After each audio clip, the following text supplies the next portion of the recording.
আমি এসেছি ওয়েস্ট বেঙ্গলের সব থেকে বড় হসপিটাল পিজি হসপিটালে। আজ আমি দেখবো একটা পেশেন্টের এই পিজিতে সার্ভাইভ করার একটা গল্প। এখানে প্রচুর পরিমাণে রোদ পড়েছে, তাই পেশেন্টটা গাছের তলায় আশ্রয় নিচ্ছে। দুধারে যত দিকে চোখ যায় শুধু পেশেন্ট আর পেশেন্ট।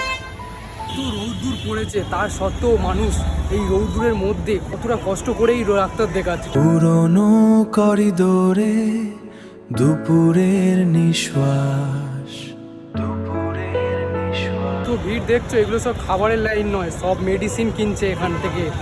ধুলোর আছে ছায়া মানুষ রাস্তার মধ্যে এই পাশ থেকে গাড়ি যাচ্ছে আর এখানে সব শুয়ে আছে। দেখো কিরকম ভাবে এখানে সব বসে আছে, দেখো সব একের পর এক হয়ে বসে আছে।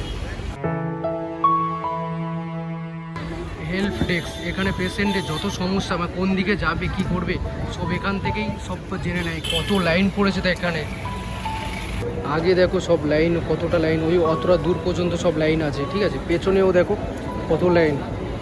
এখানে দিনে কয়েক হাজার হাজার মানুষ আছে নিজের রোগ নিরাময় করতে।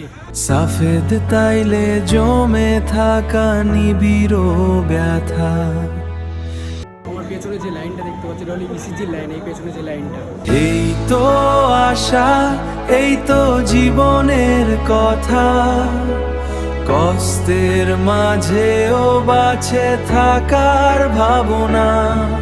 লাইন এইখান থেকে শুরু হয়েছে, কাকার কাছ থেকে ব্যাস সেই কোলে সেই যে ঘরটা আছে অতটা বন্ধ লাইন পুরো, লাইনটা ঘুরে ঘুরে হয়ে গিয়েছে।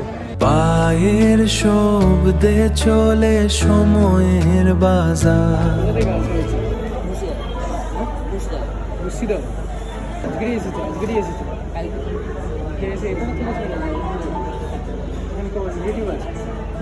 মানুষের ভরসায় এই দেওয়ালে জমে একটি প্রাণের জানে হারানো সময়, হারানো